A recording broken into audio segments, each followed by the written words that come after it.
How do you get past all that? You provide something that technology can't, and that's the human aspect of it, right? In this show, we've talked about providing content that educates your clients from I'm a ways out from buying a house to I'm 3 to 12 months out from buying a house to I'm ready to buy a house. How do you educate your audience? It's gonna be through written word. It's gonna be through video. It's gonna be through podcasts. Technology will never be able to create this content. Human beings are the ones that do this. So showing your clients that you care, that you love them, that you're here to help them through this process, that you're gonna reach out and hold their hand and help them get through this most challenging time of their life and help them sell their house, buy a house, invest in real estate, whatever it is that you help your clients do. That's how you stand out.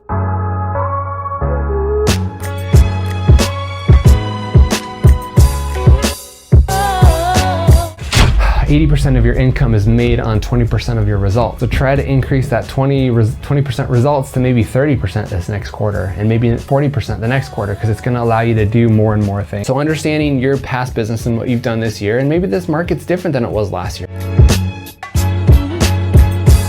Guys, welcome back. Thanks again for being here every single Monday morning at 10 a.m. Pacific, where we answer your top 4 questions on how to run a successful real estate business, how to do more with the marketing tools and technology that you have at your fingertips. And I think this is gonna be an awesome show for you guys. So let's get into it. The first question right off the bat is, what are some tips for launching a podcast that will talk about real estate? So one of the things we talk about on here is often the content that you produce. You've got the option to produce video content just like this, unless you're listening to our podcast. You've got the option to create podcasts. You've got the option to create written content, right? So you got video, audio, and written. And really depending on your forte and what you're amazing at, you should focus on your strengths. Figure out which one works for you. If you can swing it, obviously start with video, because from video you can trickle down into audio and you can trickle down into the written word as well. But if you just want to start a podcast and you're not sure what to talk about, let me give you a few ideas on how you can maximize the reach that podcasts have in today's society. So one of the things to consider if you're still on the fence about a podcast is that the average American right now has about a 45-minute commute to and from their work. Means that's 90 minutes of possible listening time for a podcast. The days of listening to AM radio are pretty much over for most of your demographic. FM radio is, I don't know, still there, but I guess kind of hard to listen to with the amount of commercials that you get. Nowadays, people have streaming services like Spotify.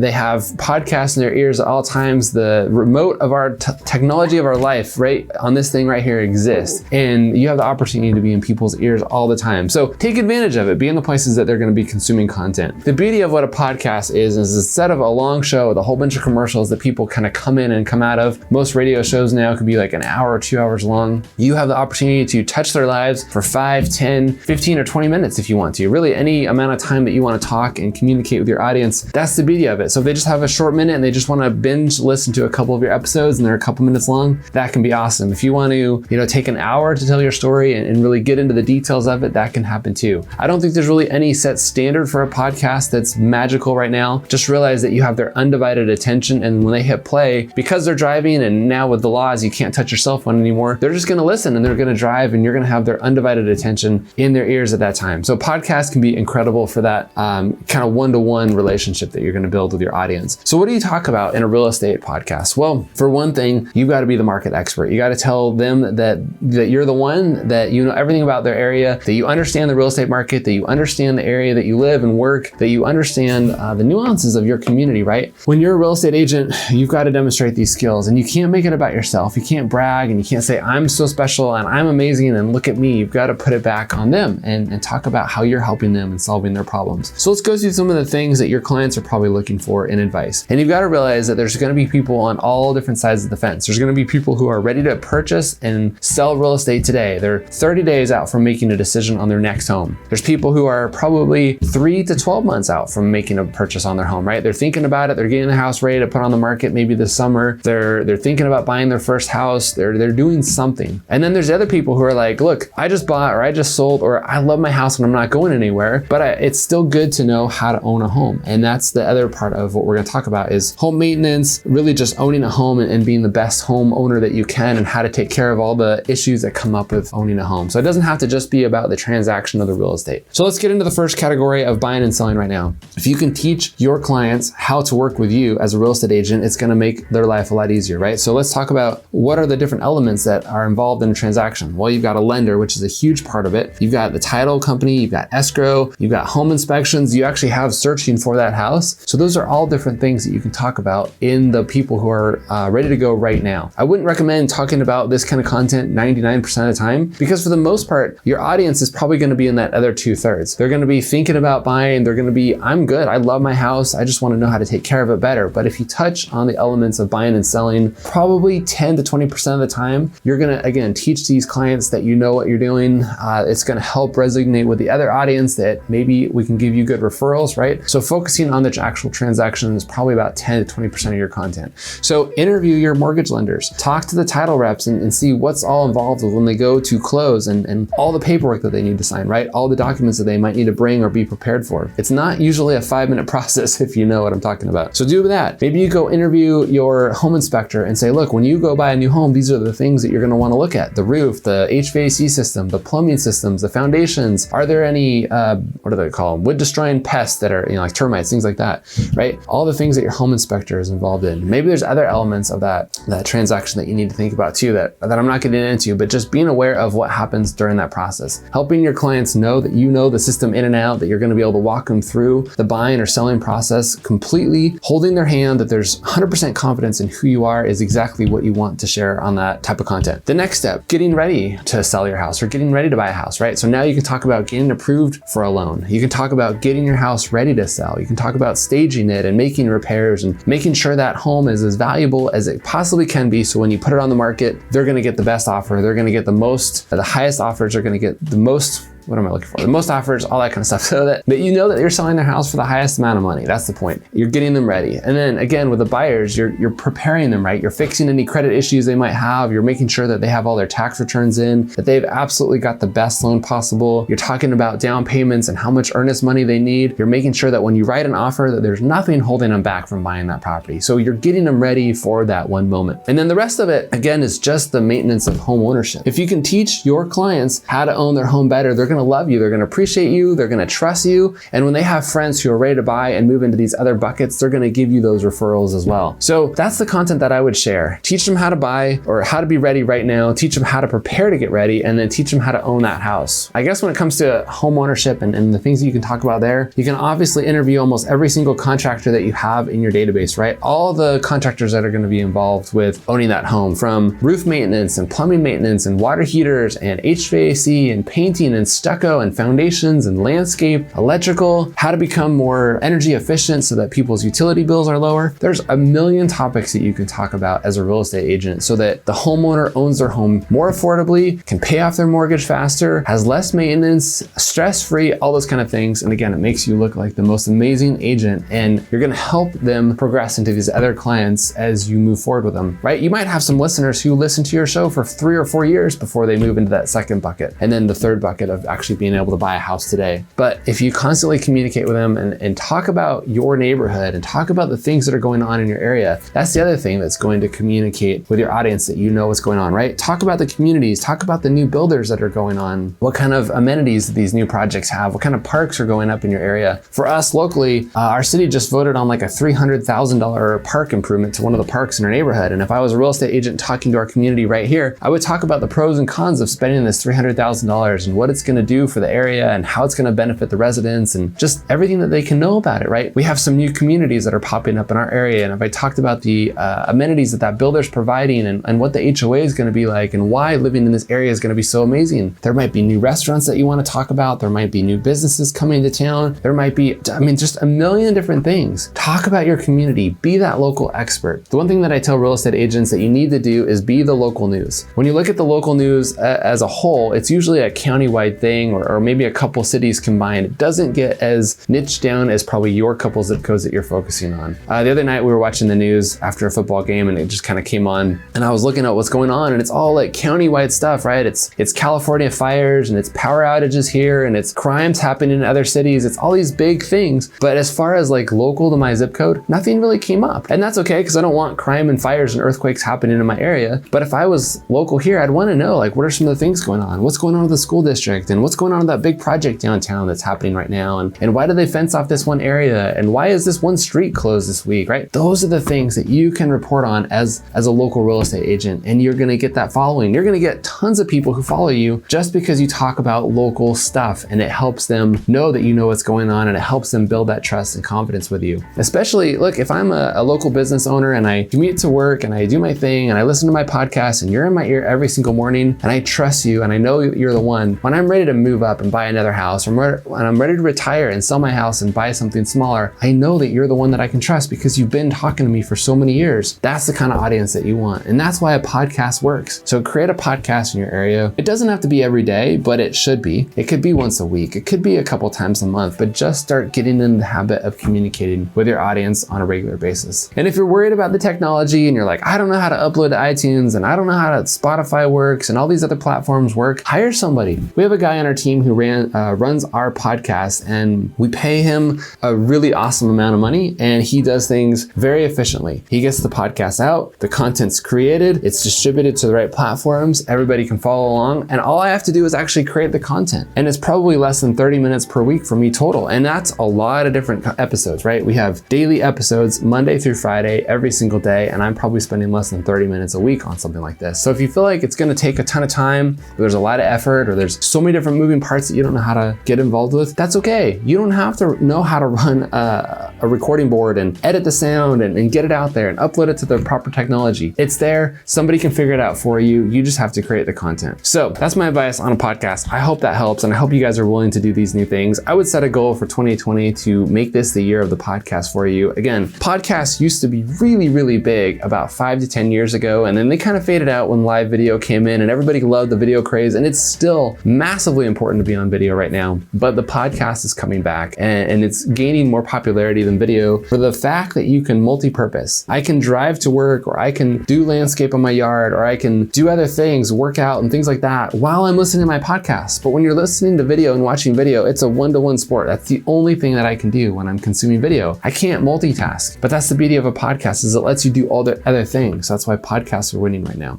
So figure out how to get on podcasts. Just do it, figure it out. If you feel like you're making a fool of yourself, do it anyway. No one's gonna listen to the first bunch of episodes anyway. When you finally start getting to like episode 40 and 50 and 100, then you're gonna start building an audience and more people are gonna show up. So just start doing it, get it out there, get found, create some awesome content, put it on your business card, share it with the world that you're doing it, tell everybody at your local meetings, if you're a part of a BNI, if you're part of a chamber of commerce, wherever you can advertise your podcast, just say you're the local expert and you're here to tell your community that you know what's going on, you're here to share the local events, okay? So that's my advice on a podcast. I love that question. Thanks for asking that. All right, let's keep going along here. Question number 2, what are some small steps I could take on a limited budget to help me grow my brand? And I feel like this ties into question number 1 so well. That's why we included it this week. If you're trying to build your brand and you're just starting to figure this out and you're like, look, I've been selling real estate forever and I know my area and I have my niche of homes that I work in and people in my community know me, and I want to start building a brand so that other people in other parts of my community get to know me, or maybe I want to start branching out to new zip codes and widening my area a little bit further. This is the opportunity that you have. So the reason that I do this show every single week, the Ask Erik show, we're on episode number 35 right now, 35 weeks of content. There's a lot of questions that we've answered. Let me just think about that real quick. 4 times, about 130 questions, 140 questions we've answered so far. Awesome content, right? Here's the thing you need to consider. What I'm doing is I'm creating micro content. So by me covering 4 questions, I can answer the things that are of concern to you. I can distribute this content all over social media. I can put it all over YouTube. I can share this on my webpage. I can turn this into a blog if I want to. I could turn this into a podcast if I want to. So if you're struggling with trying to figure out how to create your brand, how to get your message out there, how to educate your future clients on what you do and how you stand out and what makes you unique. This is the type of show you need to be running, okay? So start a question and answer show. Call it the Ask Blank, fill in your name show. Call it Q&A with Steve, whatever you want to call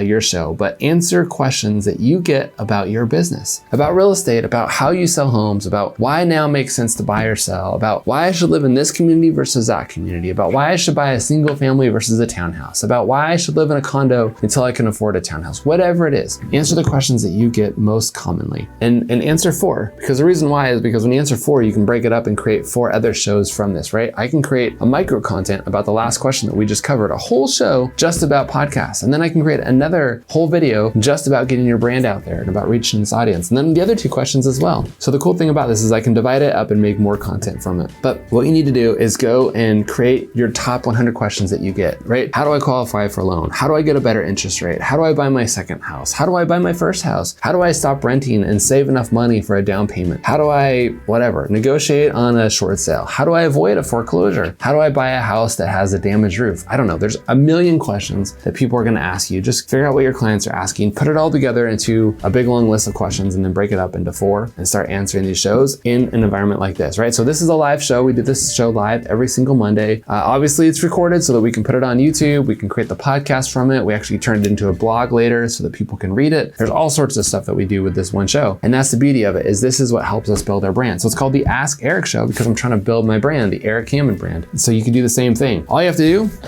pull out your cell phone, put it on a tripod, be ready to start recording, and go live if you're comfortable with it. You know, you don't have to have a laptop and this crazy green screen and everything that we have going on. Our first probably 80 shows of Facebook Friday that we do on Fridays were filmed outside with my cell phone on a tripod and like a little lavalier mic that I spent 20 bucks on. So you don't have to have a lot of technology. You can just figure it out. If you need to go to a house that you have listed for sale or an open house or some other place that's a little bit more interesting than your office or your house, go and film it, make it interesting, make it fun, try to put your own spin on things. You don't have to sit behind a desk. You can stand up behind a tripod. You can go down to the beach, go up to the mountains, do your thing. That's the point. It's your brand, it's your message. So if you're on a limited time and you have a limited budget, here's what I suggest. Do this type of environment of a show. Answer questions for 20, 30 minutes, end the show, make sure that you have a good description, that you've titled it like we did. I think today was like how to grow your real estate business. Give a little description so that people know what it's about, and then put some money behind it. So here's where the limited budget comes into. So every single day on our channel, we spend $5 a day putting this show that you're watching right now out there for the world to see. We advertise towards people who've never seen our page, never heard of our brand. It's just kind of a cold way of touching new audience members, right? It's helping them start to be aware of what we offer. So our message goes throughout the world. We're in the United States, we're in England, we're in Australia, we're pretty much in every English-speaking country that has a real estate agent, because I want to communicate with you guys and show you guys what we're doing and how we work. Yours is going to be a lot more hyper-local, right? You're going to reach maybe a 15, 20 mile radius around where you are. Maybe you just cover your state. Maybe you cover your county. You got to figure out what your audience looks like, but reach everybody. Don't narrow it down to just people on Zillow. Don't narrow it down to people between 30 and 40 years old. Really speak to everybody and just try to get your message out there. And this is going to be the content that starts attracting the people that want to work with you. Over time, you're going to realize there's a whole bunch of people that start watching this show. For us, we budget $5 a day. That's it. You could budget a lot less, but for us, we budget $5 a day, and it allows us to reach about 4,000 to 5,000 people per week. Yeah, per week. That's almost 1,000 people a day. Well, in reality, it's probably like 500 people per day, but that's an awesome amount of people for $5. So our cost per view is like 10 cents, which is not that low. It can get a lot lower, but for you guys, it's probably about what you're going to average. But if you want to average $5 a day, you could probably even go all the way down to like $2 or $3 a day, depending on how big your audience is. But again, you're just trying to reach your community. If you live out in the middle of nowhere and you only have 30,000 people in your town, you probably want to lower that budget to like $1 a day. But if you're in a metro area that has 100 to 200,000 people, like most of you guys will do, probably stick with like $3 to $4 a day. And then just again, reach everybody, eliminate people who have reacted with your brand, who have been to your Facebook page, who've watched content before, and just start putting it out there for the world to see and see what happens, right? You're gonna get watch time. So for us now, we've been doing this show and our Facebook Friday show for over 2 years. Our Facebook Friday show has something like 300,000 views at this point, which is unbelievable. The cool thing about this is now you have the opportunity to retarget these people. So by spending $5 a day for us, that's $150 a month, I'm pretty sure that most of you guys can swing $150 a month on that kind of exposure. There's nowhere else that you're gonna be able to reach 5,000 people per week. What's that? 20,000 people per month for $150. There's nothing out there like that. Nothing. Not even radio, not flying an airplane through the sky, not sending mailers. You could probably pick up the phone for that much money, but there's no way that you're gonna be able to reach 20,000 people per month picking up the phone and talking to all those people, okay? These are actual,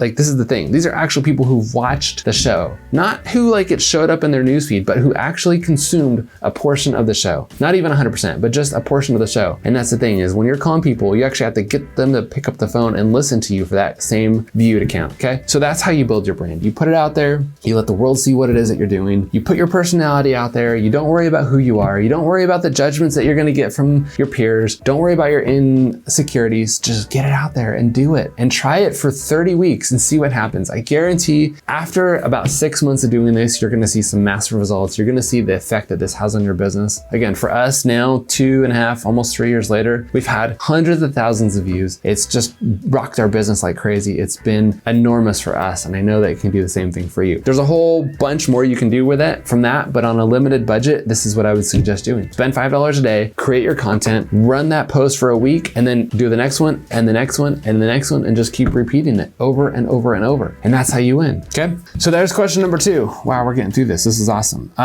Question number 3. Now we're getting a little bit more into the head. How do you not procrastinate? That's a tough one. I will tell you, coming from my family tree, the Hammonds, we are a long, long line of procrastination. My dad is the king of it, and I know that it goes back from there. We procrastinate like crazy. And I'm trying to break that branch off the family tree so that nobody else in my family procrastinates. And here's what I found. I procrastinate when I'm not interested in something. If there's something that has to get done in my business that I'm not interested in, could be something to do with accounting, it could be hiring somebody, it could be trying to create a new thing that I know we need to do that I'm not that excited about, I'm gonna procrastinate because I'm not interested in it, right? If I'm not interested in it and I'm not excited about it, it's gonna be put on the back burner and I'm just not gonna do it. Until it has to happen or there's fire lit within me and I've gotta do it, then it happens. But for the most part, the things that I'm not interested don't get done. And I guarantee there's things like that in your business, right? If you're not passionate about a lead generation and you're just like, I know I need to do it, but you're still making money, you're not gonna do it until the money dries up and you stop selling homes and you're like, I have nothing left to do. I better start knocking doors and start picking up the phone and start running my Facebook ads. Then you're gonna be driven to do it. So how do you not procrastinate? You find a way to get excited about those things. And if you're never excited about those things, but they have to happen, hire somebody to do them. If you're not driven to do them, that means that you're making enough money and they're not a must. Find somebody who you can hire to do those things. It could be a $5 an hour position, maybe a $10 an hour position. You might not even have to hire somebody full-time to do it. What are the things that you're procrastinating with? Write them all down on a list, figure out how much you need to budget for these items, right? Maybe it's blogging, maybe it's creating video, maybe it's going through your paperwork and making sure that everything's done right. Maybe it's something simple in your business. Either way, write down all the things that you're not passionate about in your business and figure out how you can delegate them to somebody else. And now they'll get done. And now you can feel good about yourself and keep focusing on the things that you want to do. Business should not be about doing the things that you don't want to do. It's about being excited, about being driven, about being motivated and loving what you do every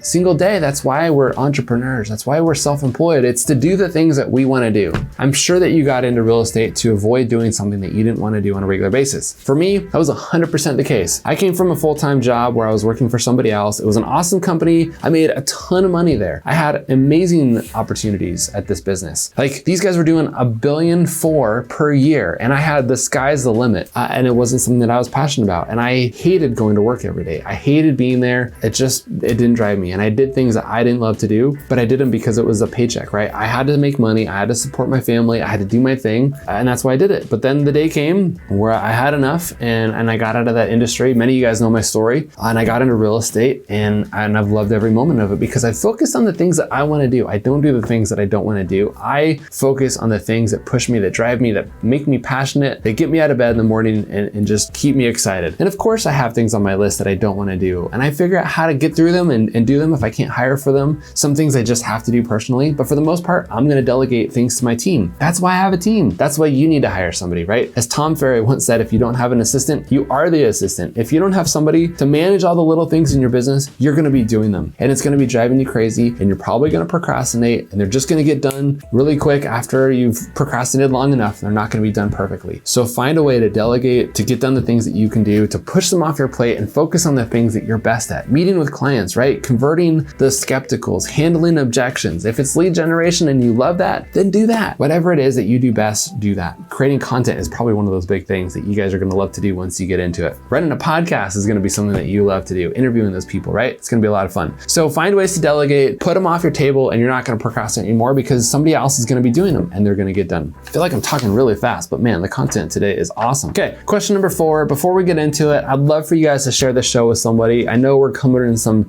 awesome stuff in real estate, and whether you run a real estate team or you're part of a real estate team or you're just getting into real estate, share this show with somebody who could benefit from it. If you have a friend who's just getting their license and trying to figure things out, share this with them, tag them in it, share the podcast if you're listening to a podcast, share the blog if you're reading this right now, wherever you're consuming this content. I'd love for you to share this with them and keep the family coming, keep supporting this group, and love to share this content with you guys. Okay, let's get into question number 4. What are your ways to become undisruptable in real estate? Now, this is an awesome question too, because I feel like the real estate market is shifting massively. And I'm not talking about the price of homes or how mortgages work or anything to do with the home. I'm talking about how the real estate agent works. I feel like the buyer agent is struggling to keep their job. And over the next couple of years, you guys are gonna have a hard time staying around. And I definitely think over the next 10 to 20 years, the selling agent, the listing agent who puts that house on the market is gonna struggle to keep working. And you've probably seen some examples of this. You've seen technology coming in, you've seen things changing, you've seen how Zillow and Redfin and all these guys are working. And I know you're trying to fight it, and I appreciate that. And I know that you guys are sticking around as long as you can.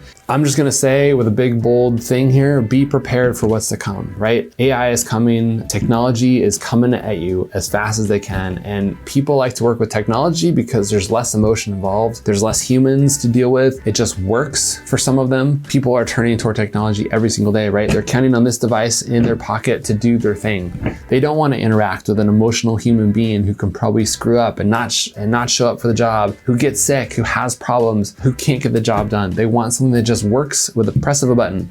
So how do you get past all that? You provide something that technology can't, and that's the human aspect of it, right? In this show, we've talked about providing content that educates your clients from I'm a ways out from buying a house to I'm 3 to 12 months out from buying a house to I'm ready to buy a house. How do you educate your audience? It's gonna be through written word. It's gonna be through video. It's gonna be through podcasts. Technology will never be able to create this content. Human beings are the ones that do this. So showing your clients that you care, that you love them, that you're here to help them through this process, that you're gonna reach out and hold their hand and help them get through this most challenging time of their life and help them sell their house, buy a house, invest in real estate, whatever it is that you help your clients do. That's how you stand out. You provide something that technology can't do. That's the human element. You answer their questions. You provide a sounding board. You show them how you're different. You show them why this house makes more sense than that house. You show them why this is a riskier investment than that one. You talk to them about their problems. You solve their problems and give them solutions to their problems, right? It's not just about showing houses. It's not just about taking amazing photos of that house. It's so much more. It's being the local agent who understands why this side of the tracks is better than that side, why this mortgage rate is better than that one, why these are the home inspections that you should be doing, and you need to look at this side of the house as well, right? There's so many different parts of the real estate transaction that make you unique. Don't blend in with technology. Don't just do the things that everybody else is doing. So many of you guys, your biggest lead generation magnet right now is let me show you the value of your house. Guys, Zillow, Redfin, all these guys do that for free. They don't need to give you their email address to figure this out. They are gonna know within a couple bucks how much their house is worth. And I know Zillow can be off a ton, but who cares? It's a close enough guess. You should not be there to provide the estimation of how much a house is worth. You should not be there to give them the things that technology can. Find a way to do what technology can. Again, that's being human. That's holding their hand, that's being for them, being there for them, that's listening to them. It's asking them 100 questions about their dream house so that you only have to show them 5 beautiful houses that they can pick from, right? The hardest part about buying a house is finding that dream house. It's going through it and seeing what's weird, why this view is strange, why those power lines are above the house, what's that weird noise that happens at 2 in the morning? It's all those kind of things that you as a real estate agent can help them avoid so that when they buy their dream house, they feel like they got the best deal, paid the best price, they got the best mortgage, and that they're in the right location, in the right schools, all those kind of things. So help them with those kind of things. That's how you become indestructible.